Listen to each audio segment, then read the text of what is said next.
pessoal, bem-vindos ao canal Drogas e Sociedade. Eu me chamo Cleuda Polinário, eu sou socióloga de formação e nós criamos esse canal aqui para fazer um diálogo, um bate-papo relacionado à questão das políticas sobre drogas. E hoje, eu fiz um convite ao nosso amigo Elson, que vai falar, que é o médico psiquiatra, e ele vai falar conosco a relação do suicídio e a questão das drogas e a dependência química. Tudo bom, Elson? Oi, Leandra, muito obrigado pelo convite, uma honra participar do seu programa. Obrigada, eu que agradeço aqui, disponibilizar esse tempinho aqui para a gente estar fazendo esse bate-papo aqui, né? Mas já entrando já direto no tema, eu queria que você falasse um pouco dessa questão do fenômeno do suicídio relacionado à questão do uso de substâncias psicoativas e da questão da dependência química, que é um trabalho que você tem também realizado sobre isso, né? Exatamente, Cleuda. A gente trabalhou junto ali no programa Recomeço, né? Sim, sim. Alguns anos juntos ali, um programa que foi, assim, um divisor de águas aí nas políticas do estado de São Paulo e até um exemplo nacional para tratamento e prevenção do uso de álcool e outras drogas. Foi uma honra ter trabalhado contigo. Digo mesmo, viu, Nelson? Digo mesmo, viu? De grande sucesso. E aí, eu acho que é fundamental a gente falar de suicídio e uso de álcool e outras drogas, né? São temas que estão muito interligados.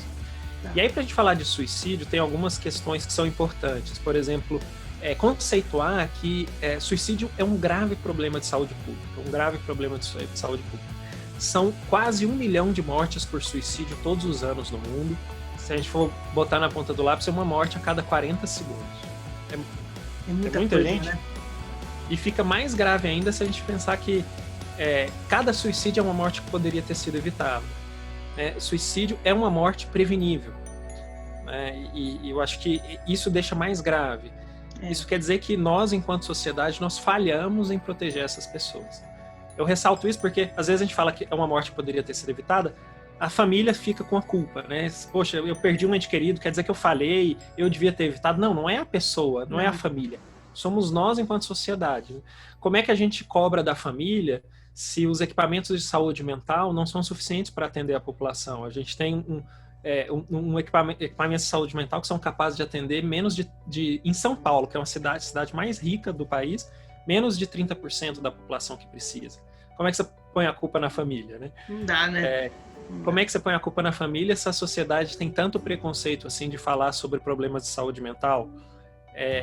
Até uma questão, uma constatação, assim, a gente está até falando mais de saúde mental nesse período da pandemia, mas sempre na terceira pessoa, né? É importante falar. Ninguém admite que teve problema de saúde mental. Quando admite, é um fuzuê, né? Recentemente a Gisele Bündchen falou de uma crise de pânico, mas é tudo um tititi. Nossa, mas como é que pode e tal? Hoje em dia, teve uma campanha de muito sucesso ano passado, né, nos últimos anos, sensibilizando para a questão do assédio, né? Especialmente o assédio que as mulheres sofrem, lidam com isso, e até isso ficou uma coisa meio normalizada. E aquela campanha do Me Too, né? Sim. As pessoas vindo a público para falar, olha, eu sofri assédio, se você estiver sofrendo, né? Se manifeste, isso é intolerável. E foi tão bem sucedida que hoje em dia, assim, as pessoas têm mais vergonha de falar dos seus problemas de saúde mental do que para falar que sofreu um abuso sexual, por exemplo. Então, eu acho que a gente precisa vencer essa barreira. Essa é uma barreira social, não é uma questão individual. Nelson, e quando você fala dessa questão da barreira, tem um preconceito aí que está muito forte na sociedade, que é relacionar a questão da saúde mental com a questão da psiquiatria, né? Então, falar, não, se eu procurar um médico psiquiatra, é porque eu vou assumir que eu não estou bem, que eu sou louco, que eu estou desequilibrado. Então, as pessoas também têm o preconceito de relacionar sempre a questão da saúde mental e psiquiatria com a questão da loucura, né? Que, de fato, não é nada disso, né? Não, meio que assim, a culpa vai pro mordomo, pro mensageiro, né? Como o psiquiatra que é o cara que cuida de saúde mental, ele fica ali no meio do caminho como protótipo, assim, de loucura também, né? E eu acho que é isso, é o preconceito, é o estigma, e como se a gente não pudesse ficar doente, como se o cérebro não fosse um órgão do corpo, né? Sabe? E a gente fica doente no pé, no rim, no fígado, no pulmão, nos olhos e no cérebro também, na mente, né? Até parece uma conversa meio assim esquisita, assim, a gente fala, poxa, mas doença mental, o que é a mente? Fica uma confusão conceitual, assim, como se fosse uma coisa etérea, uma coisa transcendental. E tudo bem as pessoas terem uma experiência espiritual, transcendental, mas quando a gente fala de mente e corpo, a gente está falando de um ponto de vista, assim, muito objetivo, né? Até uma analogia que eu sei que não é a melhor, nem a mais perfeita, mas é útil, assim, é um jeito da gente entender esse conceito abstrato que é a mente, assim, comparar o cérebro com um computador. O cérebro nada mais é que um sistema de processamento de informações. Ele é um órgão que é o hardware, né? É comparável às placas do computador, os circuitos. E nesse hardware, nesses circuitos que são do cérebro, roda um software que é a mente, né? É como, sei lá, no seu computador roda o Windows, né? Se você for lá com a lupa olhar a placa do computador, você não vai ver o Windows na placa, no circuito, nos fios, mas tá rodando lá o Windows. E a gente não fica imaginando, nossa, isso é um negócio voodoo, espiritual. Não, faz parte. A gente sabe, tem a informação roda fisicamente, mas ela transcende a parte física, ela é além do físico, né? E eu acho que tem essa questão também, né, do cérebro e da mente, a gente fazer essa comparação ajuda a entender. Só que é uma coisa muito peculiar do cérebro. O cérebro é o computador mais sofisticado que existe, né? Porque diferente do computador normal, o cérebro ele se modifica a partir do software que roda nele. Então ele fisicamente vai se moldando às experiências. Não é assim, muda completamente do tempo, não, dentro de alguns limites, mas ele vai se transformando a cada experiência. Então eu diria assim que depois dessa conversa que nós estamos tendo hoje, tanto eu e você quanto os nossos ouvintes, eles nunca mais vão ter o cérebro igual, porque transformou totalmente, mudou para sempre. E o nosso cérebro está em constante evolução, né? Então é essa relação delicada, mas vale a pena desmistificar, não ficar uma coisa assim, mente é um negócio de outro mundo, espiritual. Não, mente poxa, a gente acha muito bizarro ter um software rodando no computador? Não, é a mesma coisa. E eu acho que ajuda a compreender, né? E aí eu estava falando da questão do suicídio, né? O tanto que o suicídio é grave e é um problema de saúde pública. A Organização Mundial de Saúde, em 2013, ela, percebendo isso, definiu como imperativo global reduzir as taxas de suicídio em 10% até 2020. E agora nós estamos em 2020, né? Precisa ver o que aconteceu. Você vai olhar os gráficos no mundo inteiro, os gráficos caindo. No começo dessa série, era 1 milhão de suicídios todos os anos. Agora está mais ou menos 800 mil todos os anos. Né? Quer dizer que o mundo foi fazendo o papel dele. Nada muito sofisticado, viu, Gleuda? Assim, mas ações... isso no Brasil também, ou é só comparação mundial? O Brasil também está tendo queda ou o Brasil... O Brasil está na contramão. O Brasil aumentou 10% nesse período. E vem aumentando, o Brasil vem aumentando constantemente nos últimos 30, 40 anos. Né? O aumento, se for somar tudo, dá próximo de 40%. E aí, assim, por que isso está acontecendo? Por que o Brasil está na contramão? E o Brasil assinou esse compromisso lá com a Organização Mundial de Saúde, né? O que aconteceu? Apesar do Brasil ter feito política nacional de prevenção do suicídio, essas ações não chegaram na ponta. As ações a população não teve acesso, né? Não teve acesso. Teve assim, um movimento assim, que teve algumas ações práticas. Por exemplo, a tentativa de suicídio passou a ser um agravo de notificação compulsória. Ou seja, chegou no sistema de saúde uma tentativa de suicídio, tem que avisar a vigilância epidemiológica. Né? Então, isso é um ponto importante, mas outras ações não foram implementadas de maneira sistemática. E, no fundo, porque tem uma questão de base que é assim, a nossa rede de atenção psicossocial, a rede de assistência à saúde mental pública, está muito esvaziada. Né? Está muito carente mesmo. E é o momento da gente refletir sobre isso. Né? Claro que você pode ver vários fatores. Tem fatores culturais também relacionados ao aumento do suicídio. Mas tem essa questão que eu acho que é fundamental da desassistência em saúde mental. Como é que a gente pode ter uma saúde mental de qualidade se a gente investe em saúde mental por pessoa no Brasil menos de 20 vezes o que a Inglaterra investe? Não dá para você ter uma saúde mental de qualidade. Mas, além disso, tem uma questão de foco e planejamento. Porque esse preconceito que ronda na sociedade, nas pessoas, sobre saúde mental, também ronda a cabeça do cara que escolhe o que vai fazer com a grana, do gestor. Se a sociedade não fala disso, não prioriza isso, por que o gestor vai investir nessa área? Vai investir em outras coisas. vai fazer leito de UTI, vai fazer não sei o quê. Enfim, o gestor está aí para representar a sociedade. Isso interfere, inclusive, na formação de profissionais para essa área, né? Que é uma outra questão também, que a gente tem um déficit de profissionais também relacionado à questão da saúde mental enorme no Brasil, né? Eles estão concentrados em alguns grandes centros, o restante não, né? Sim, mas você sabe que eu vejo o exemplo de Moçambique, né? Moçambique é um país pobre, eu me esqueci agora a população, mas algo em torno de 20 milhões de pessoas, 10 psiquiatras no país inteiro, 10 psiquiatras. E aí eles fizeram uma parceria com a Universidade de Columbia, em Nova York, e foram desenhando estratégias de saúde mental adaptadas para a realidade local, para os limites de recursos, e funciona. Assim, funciona, não é coisa de outro mundo. Sabe, vou te dar um exemplo assim, prático. Um dos problemas que a gente tem hoje em dia é suicídio em idosos. É muito grave o suicídio em jovem, né? Chama muita atenção. E suicídio em jovem está aumentando, isso é grave. É terrível perder alguém por suicídio, um jovem, um cara que está começando a vida. Morrer por suicídio, uma vida inteira pela frente, todas as possibilidades, isso é trágico, assim, para a família, para a sociedade, para a comunidade, é trágico. Mas é meio silencioso o suicídio em idosos. E as taxas de suicídio em idosos são de 3 a 10 vezes maiores do que na população geral. Nossa. Vai aumentando o risco de suicídio com a idade. E aí você vai pensar, mas o que dá para fazer com isso? A gente sabe os fatores de risco para suicídio. Quando a gente descobriu os fatores de risco para doenças cardiovasculares, infarto, derrame, que são as principais causas de morte em idosos, o que foi feito em termos de saúde pública no Brasil? Vamos cuidar dos fatores de risco. Aí você vai em qualquer unidade básica de saúde, tem os grupos lá Hiperdia, que é o grupo de tratamento e prevenção de hipertensão e diabetes. Tá.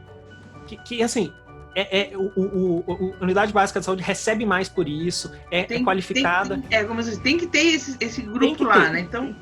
E muitas das UBSs também têm grupo de cessação de tabagismo, que é outro fator de risco para infarto. O que aconteceu com a mortalidade por essas causas? Diminuiu nos últimos anos, né? Por que a gente não faz isso com saúde mental? Por que a gente não tem o grupo depressão e ansiedade? Com protocolos validados, com evidência científica, teria um impacto brutal na qualidade de vida e na mortalidade por suicídio. É verdade. Claro que tem a questão de custo, mas é muito mais a questão de implantar uma tecnologia que funcione. Então, eu acho que essa é a contextualização da questão do suicídio nessa história. E aí, onde é que vem a relação com o uso de substâncias? É que o uso de substâncias é um dos principais fatores de risco para suicídio. E aí eu vou chamar a atenção para uma substância que passa meio que despercebida, a gente não liga tanto, que é o álcool. Então, o uso de álcool é um dos principais fatores de risco para comportamento suicida. O suicídio, você até falou bem, assim, suicídio, às vezes a gente ouve a história assim, poxa, tava tudo bem, ninguém sabia de nada, o cara se matou, né? Suicídio normalmente é uma trajetória. E no meio dessa trajetória, normalmente tem o uso de substância ou uso de álcool. Não é fator determinante, mas é mediador, assim. Especialmente... É como se isso estimulasse, no fato, a pessoa ela acaba tendo, vamos dizer, gatilhos para isso, é isso? O que acontece é assim, enfim, você pode ter um efeito direto ali da substância, produzindo um resultado, uma experiência emocional muito difícil, né? Isso às vezes acontece, da pessoa ter uma vivência muito distorcida e um momento assim muito angustiante com o uso de substâncias ou mesmo o uso de álcool. Mas tem também uma questão, assim, vamos falar como é que é a trajetória do suicídio. Se você for pensar nos fatores de risco, vem desde os fatores de risco ambientais, o que tem no ambiente que proporciona isso? Aí eu vou entrar na sua área, você vai me corrigir aí. Não. O Emil Durkheim, lá, pai da sociologia, estudou suicídio e o raciocínio era assim, olha, deixa eu pegar o comportamento que é mais individual, a decisão mais pessoal possível, que é a decisão que a pessoa vai ter, se vai tirar ou não a própria vida, se ela vai continuar a viver, e vou provar que tem um monte de fatores sociais envolvidos, né? E aí ele chegou a algumas conclusões muito interessantes, e uma delas é a questão da coesão social. Sim. Então esse é um fator que tem muito impacto na questão. Acho que todo sociólogo estuda muito Durkheim, e essa questão do suicídio é impactante mesmo na nossa ciência, porque fala isso, não é uma decisão pessoal, ela é uma decisão coletiva, né? E ele fala que é um fato social, né? O suicídio. É um fato social. E aí a coesão social, né, que aquele sentimento de pertencimento, de compartilhamento de valores, né, de identidade, quando tem uma ruptura dessa sensação de coesão social, né, como você tem guerras, grandes tragédias, grandes rupturas, ou aquele fenômeno da aculturação, né? No Brasil, os índios, a população indígena tem 10 vezes mais suicídio que a população geral. Muito em função da aculturação, né? Do nada, os valores culturais são todos engolidos pela cultura ocidental, eles não estão nem lá nem cá. Um exemplo, a população indígena, os Guarani Kaiowá, lá que estão na periferia de Dourados. Uma tribo que, assim, o que tem de mais importante para eles é o contato com a terra mesmo. Então, eles gostam de pôr a mão na terra e passar no corpo, assim. E aí eles estão fazendo isso, não é mais no habitat deles, é numa favela na periferia de Dourados, que é a aldeia, né? Mas na verdade é um lugar terrível. Então, pensa, o que isso não faz com o sentimento de coesão social, né? O pertencimento, a ligação cultural. Então, a coesão social é um fator ambiental relacionado a suicídio. Mas tem outros, né? Disponibilidade de meios letais de suicídio. Quanto mais disponível estão os meios letais para a pessoa tirar a própria vida, mais gente vai morrer por aquela causa. Isso está bem estabelecido na literatura, vários estudos comprovando isso. Tem até um muito legal, assim, que recentemente dos Estados Unidos... Você está falando dos meios letais, mas para a gente entender a facilidade é isso. É quando a pessoa tem uma arma em casa e ela tem uma predisposição ao suicídio, ela acaba tendo essa facilidade e isso estimula. Por exemplo, quanto mais arma... Nos Estados Unidos fizeram um estudo avaliando, assim, por estado, o tanto de armas que as pessoas tinham por casa em cada estado. E comparando as taxas de mortalidade por suicídio vindo de arma de fogo. É uma correlação maravilhosa, assim. Perfeita. Quanto mais armas de fogo, mais morte por suicídio por arma de fogo. Não tem nenhuma dúvida. Aí você pode falar assim, mas a pessoa que quer se matar, escolhe outro método. Não. Curiosamente, não. E, enfim, a gente pode até discutir um pouco o porquê, mas basicamente quando você faz uma ação de reduzir acesso ao meio letal de suicídio, as taxas de suicídio reduzem por décadas. Décadas. Que coisa, né? Nessa trajetória que a pessoa tem no caminho dela para o suicídio, uma parte desse caminho é a pessoa ir se preparando para realizar o ato, né? E a pessoa vai se condicionando para um determinado tipo de tentativa de suicídio. Então ela vai se preparando para um tipo. Então a pessoa que foi se preparando para um tipo, ela não necessariamente vai fazer um outro, né? É todo um outro caminho, assim, que vai durar bastante tempo para elas ter e você falou uma coisa agora que é importante as pessoas começarem a entender, né? Que uma pessoa que comete suicídio, ela tem um processo ela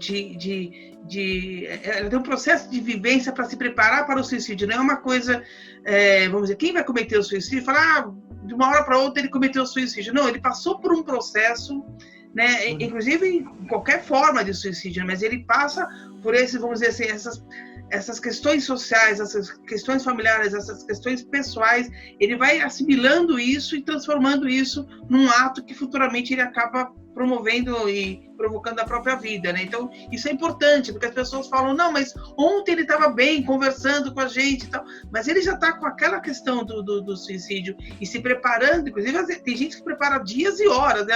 Vai ser tal dia, tal hora e tal local, né? E isso às vezes demora anos, né? Exato. Não, e é uma trajetória longa, e no meio dessa trajetória, às vezes o suicídio e o pensamento de morte por suicídio, ela é uma etapa mais final mesmo. Mas dentro dessa trajetória você vai ter, por exemplo, características de muita impulsividade, desde a infância, muita impulsividade, mais ansiedade, alguns traços de agressividade, você vai ter uso de álcool, uso de outras drogas. Então, o trabalho, não é que você está falando de suicídio desde o começo dessa história, mas você tem que abordar essas questões, cuidar do sofrimento de saúde mental precocemente, do uso de álcool, do uso de outras drogas. Para não chegar lá, né? Exatamente.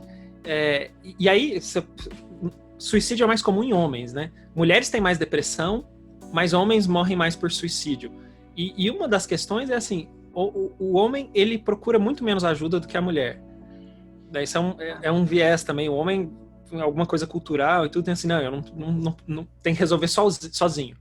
E aí isso acontece, o cara tá sofrendo e deprimido há 2 anos e ninguém sabe. Nem a esposa sabe. Porque ele tá lá sofrendo calado e mantendo a rotina dele, segurando, não sei o quê, sem pedir ajuda. Mas ele já tá no limite há muito tempo, né? Então essa é uma questão delicada na depressão em homens e na depressão em jovens também. Porque no jovem, as características da depressão são um pouco diferentes, né? O jovem não apresenta tanto aquela sensação de tristeza, não é questão do choro, apresenta um pouco mais de irritabilidade. Às vezes a única coisa que muda é a irritabilidade e o isolamento, parar de fazer coisas que antes gostava de fazer. E aí você fica assim, poxa, mas será que isso aqui é da adolescência? Será que é uma fase?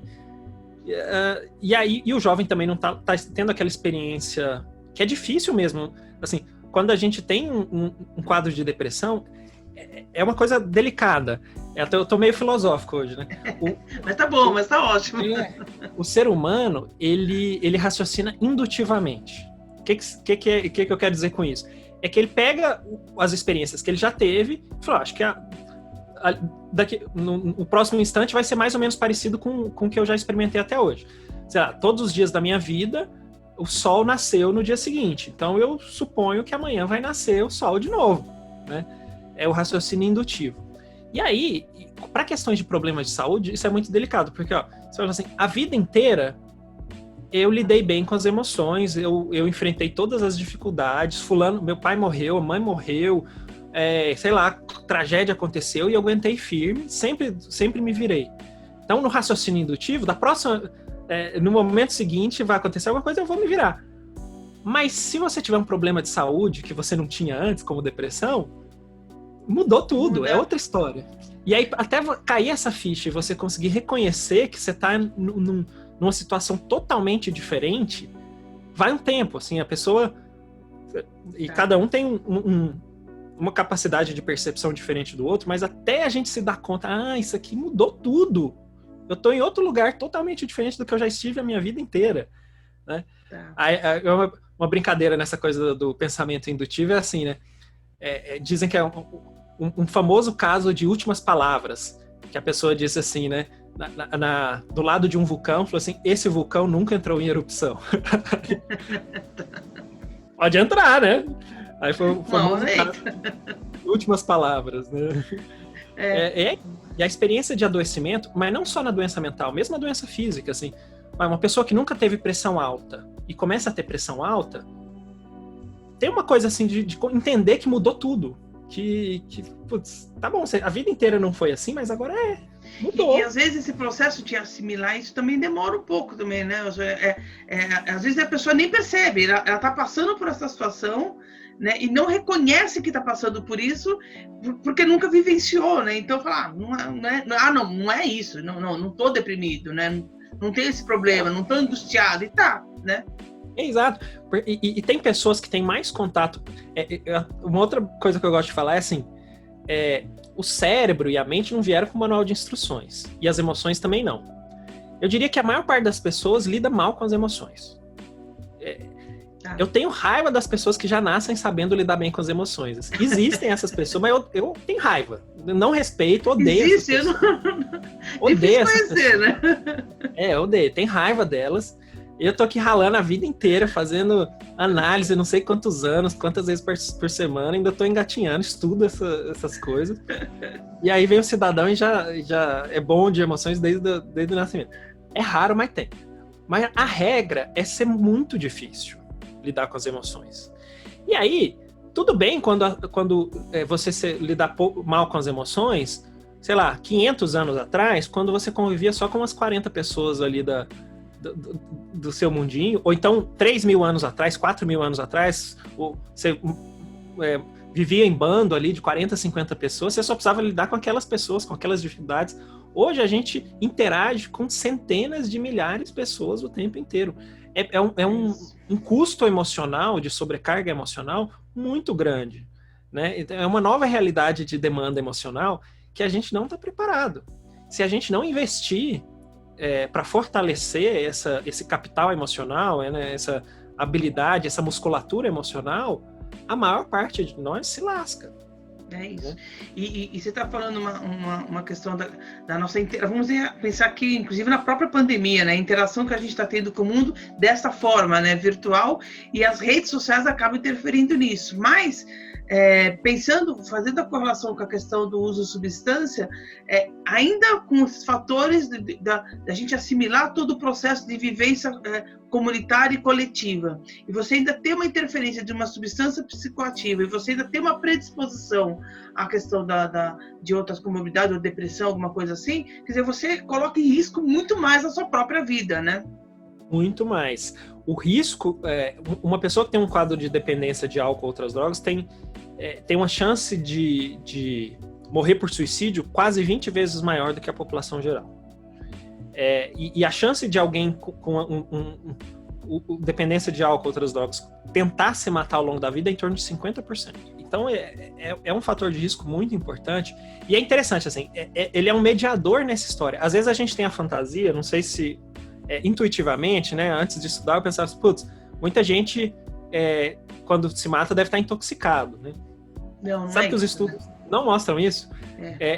Não mostram isso, assim, quando os estudos de autópsia lá, quando você vai ver no toxicológico, o cara é um etilista, dependente de droga, mas no toxicológico, naquele momento tá zero, não tem. Porque... Não, e isso é muito interessante você estar tocando nesse assunto, porque é verdade, né? Ele, no momento da consciência, né? E no momento dessa questão da percepção dele do meio, que ele não quer mais viver esta vida, né? É muito louco isso também. Exatamente. Né? É aquele momento delicado ali do pós, assim, do crash ali, depois do uso, né? Que chamam de crash, né? O dia seguinte da cocaína, do crack, a ressaca, né, que é uma ressaca física, moral, emocional, espiritual, é aquele dia seguinte. Mas também tem um fato de que tirar a própria vida é um negócio muito complicado.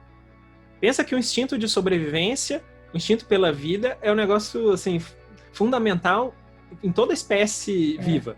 Desde a nossa existência, né? Não, é tão forte que, assim, você vê alguns relatos, pessoas que tentando se matar e pensando em morrer, e vai tentar cometer o ato, e o corpo não deixa, sabe? Um reflexo, assim, do corpo que toma conta e protege. Então, assim, esse instinto é muito forte. E aí, para a pessoa executar um ato desse, é quase que, assim, uma situação limite ali, que a pessoa tem que estar... Não dá para estar intoxicado, assim, porque é um negócio muito difícil, muito difícil. E aí, enfim, tem até essa questão, assim, de por que as pessoas cometem suicídio. Não sei se eu já falei isso contigo, que é assim, as pessoas cometem suicídio, tem a ver com transtorno mental? Claro que tem, quase 100% das pessoas que morrem por suicídio têm um transtorno mental grave, né? Mas tem pessoas, mas não é 100%, entre 90 e 98%. Tem uma parte das pessoas que não tem transtorno mental e morrem por suicídio. Então, suicídio é mais do que ter um transtorno mental. E até os estudos de genética têm demonstrado que as pessoas, a herança genética de risco para suicídio é separada da herança genética de ter transtorno mental, de ter depressão, de ter transtorno bipolar. Então, é um componente adicional na história. E aí a gente já falou de um monte de fatores de risco para suicídio, isso tudo explica também.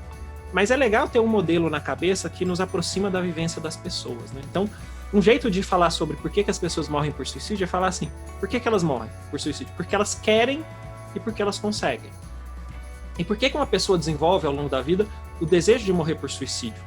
Tem alguns fatores, né? Um jeito de começar, aquela dor intensa, dor emocional insuportável, etc., desesperança, quer dizer, sem ter esperança nenhuma que aquilo vai melhorar. Mas tem uma teoria que é uma teoria assim, muito bem fundamentada, que fala de dois pensamentos distorcidos que estão presentes, por essa teoria, assim, é a condição necessária e suficiente para a pessoa desenvolver desejo de morte por suicídio, que é o seguinte, uma sensação de que a pessoa é um fardo. Em algum momento ela vai desenvolver essa sensação, poxa, eu sou um peso para minha família, eu sou um lixo tão grande que minha família estaria melhor se eu estivesse morto. Eu valho mais para as pessoas que eu amo morto do que vivo. é uma distorção clara, né? Você vai conversar com a família que perdeu alguém por suicídio e fala, poxa, será que ele não sabia que ele ia destruir a nossa vida, a minha vida, a vida das nossas filhas pequenas? Que egoísta. Mas o cara estava numa visão distorcida, assim, tendo a certeza que aquilo ajudaria a família. É uma visão distorcida, óbvio, mas era a vivência dele, que era um peso, que ele livraria a família de um ser terrível que era ele, né? Isso é uma vivência que frequentemente as pessoas com depressão têm, mas às vezes acontece fora do contexto de uma depressão. E aí o outro pensamento distorcido tem a ver com a coesão social, mas a gente chama de ruptura da sensação de pertencimento. O pertencimento, quer dizer, a pessoa perde essa sensação, ela sente assim, eu não sou importante para ninguém, ninguém é importante para mim. Eu não tenho relações significativas com nada além de mim mesmo. Então essa ruptura da sensação do pertencimento, ela também está envolvida naquele processo, na trajetória, a hora que vira a chavinha para aparecer a vontade de morte por suicídio. Essa é a parte de querer. E a parte de conseguir morrer por suicídio. Cometer um ato letal contra si mesmo é muito difícil, e aí tem algumas predisposições, né, que podem ser de nascenças ou a pessoa desenvolve, que é desenvolver uma tolerância à dor física, porque a dor é um instinto protetor. Você tem dor, você se protege, né? Sim. E a pessoa que vai desenvolvendo tolerância à dor física, isso pode acontecer. Tem pessoas que naturalmente têm mais tolerância à dor, e tem pessoas que vão desenvolvendo isso ao longo da vida. Pela sua profissão, por exemplo, pessoas que na profissão lidam com muita dor física, ou exposição a situações de muito risco, tipo pessoas em guerra, sabe? Enfim, essas situações aí que você lida com dor física e perigo. A segurança pública, né? Por isso que, inclusive, tem estudos que falam da questão da polícia militar que comete muito suicídio, porque tem essa questão direta relacionada à questão do risco da vida, né? Isso. E aí, então tem desenvolver tolerância à dor física e a perder o medo da morte. E reduzindo o medo da morte, essas situações de extremas, né, de estar em guerra, de estar num tiroteio, de ver um colega próximo ser baleado ou ser morto. Enfim, essa coisa assim de dessensibilização da morte. E até uma coisa interessante é assim, veterinário tem taxas de suicídio maiores do que a população geral. E os veterinários que cometem eutanásia nos animais, eles têm mais suicídio do que os veterinários que não cometem. Nossa. Por essa questão dali da dessensibilização, né, da questão da proximidade com a morte. Então, essas condições para cometer um ato letal, né? Desenvolver o desejo e ter essas características que permitem com que a pessoa faça. Por que é importante pensar sobre isso? Porque você consegue identificar essas características muito precocemente. Sim, né? que é uma questão preventiva, né? Prevenir o suicídio entra nessa linha, né? O perceber antes de acontecer, né? Exatamente. As estratégias, e tem estratégias para você prevenir suicídio que são mais próximas, né, de pessoas que estão perto de cometer suicídio. É importante, super importante, você tem que proteger as pessoas que estão em risco, né?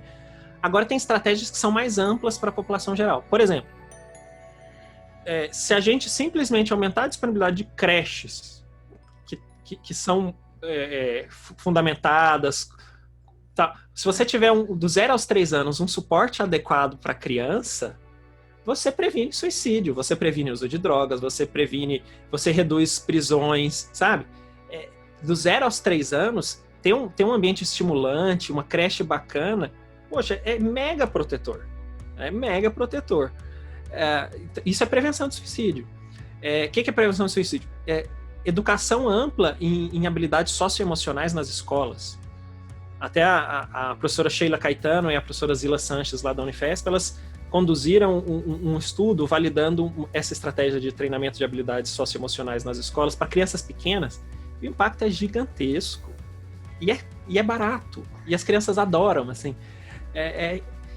Isso é prevenção de suicídio, prevenção de uso de drogas, sabe? Promoção de saúde. Na verdade, é mais do que prevenção, é promoção de saúde mental. Promoção de saúde mental. Porque quando a gente fala de prevenção, você está tentando impedir o aparecimento de uma doença. Você joga numa metade do campo. Sim. Quando você fala na promoção de saúde, você está jogando na outra metade. Fomentando as forças, né? Fomentando as habilidades, fortalecendo a pessoa naquele quesito.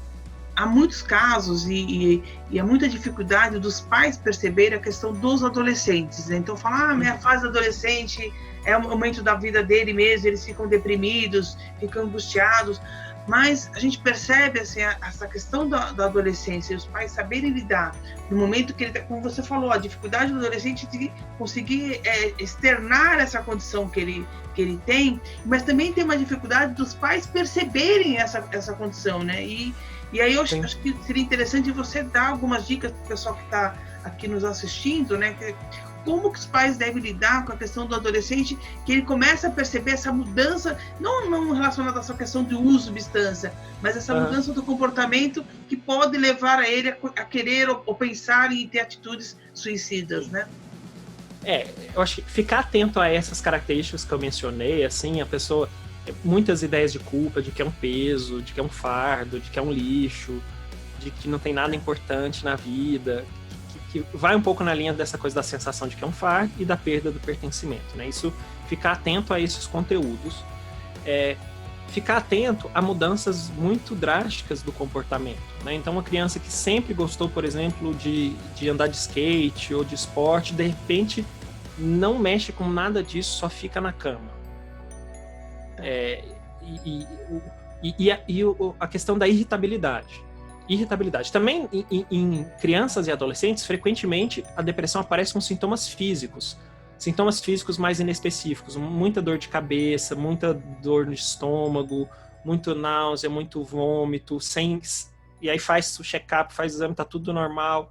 Às vezes a depressão e quadros de ansiedade aparecem com essa sintomatologia física. Então é bom estar atento a essas questões, assim. Irritabilidade, mudança brusca do comportamento, isolamento e perda do interesse por coisas que antes gostava. Nossa, adorava o joguinho, computador, não sei o quê. Pronto, não mexe mais com isso, não sai da cama, só fica quieto. Então, esses são sinais importantes para a família. Agora, e a família é importante, mas, veja, sabe quem mais conhece, por exemplo, criança de 12 anos? Quem, assim, conhece... é expert em crianças de 12 anos, é o cara que há não sei quanto tempo trabalha na escola só com criança de 12 anos. Esse cara, o professor, ele conhece criança de 12 anos mais do que qualquer um de nós, mais do que a gente que tem filhos, assim, você tem a experiência sua ali, de alguns que você convive, o cara só trabalha com isso há não sei quanto tempo. Ele sabe basicamente quem tá fora mais ou menos do que seria o padrão ali, do que a maior parte das crianças tem, e ele tá medindo isso com notas, com avaliações. Então, ele tem a questão assim, subjetiva e objetiva para pensar. Então, o professor está numa condição muito privilegiada para reconhecer crianças que estão em risco, e os professores sentem muita angústia disso, assim, porque eles não se sentem preparados, mas com um tiquinho assim de conhecimento, porque eles sabem demais, eles são expertos em crianças de 12 anos. Um tiquinho assim de pílulas assim, sobre saúde mental e tudo, o professor faz uma diferença absurda, porque ele conhece como ninguém crianças da idade que ele trabalha. Não, essa dica é muito interessante, né, de a gente cada vez mais preparar também esses profissionais a saberem lidar com seus jovens ali, quando ele começa a perceber, né, e algumas escolas até fazem trabalhos preventivos, né, mostrando esse papel do professor, né, que é isso, a criança sair do padrão da bagunça comum já mostrou uma diferença na relação com os professores. Saca na hora, ele sabe, você pergunta, quem são os meninos aí que você acha que olha, fulano assim, fulana, ele sabe, né, com um pouquinho assim de ajuste ele arrebenta. E aí eu tenho até que dar o crédito para esse conceito, para essa ideia, para o professor Rodrigo Bressan, lá da Unifesp. Ah, sim. Ele tem um instituto que é o Ame Sua Mente, que desenvolve um trabalho assim, muito legal, assim, brilhante, em parceria com as escolas, justamente aproveitando a expertise dos professores. Muito legal. Elcio, muito legal a nossa conversa. Queria te agradecer muito por esse nosso momento aqui. Acho que trouxe, de fato, como você falou, uma mudança do nosso cérebro aqui, porque a gente trouxe informações, orientações e conhecimento que não seremos os mesmos, né, depois dessa nossa conversa. E queria te agradecer por você ter dado essa oportunidade aqui desse bate-papo num mês tão complicado, né? Um mês que tem que trazer essa consciência para as pessoas e de um assunto que tem que quebrar os tabus, né? É um assunto que a gente tem que falar dentro de casa, né? Leda, muito obrigado pelo convite, foi um prazer te rever e participar aí do seu programa. Assim, fantástico esse fórum de discussão. Acompanhei outras entrevistas que você fez. Parabéns, viu? Um espaço muito legal. Obrigada mesmo. Pessoal, obrigado por acompanhar a gente aqui no Drogas e Sociedade. Espero que vocês curtam, compartilhem, deixem seus comentários, aí dê orientações, informações que a gente possa também estar trocando aqui com vocês, tá bom? Então, até o nosso próximo encontro. Elcio, muito obrigada, viu? Espero que a gente se encontre uma próxima vez pessoalmente, né? Nessas novas jornadas aí, tá bom? Fantástico. Espero que a gente se encontre em breve. Tchau, pessoal. Obrigada, viu? Até o próximo encontro.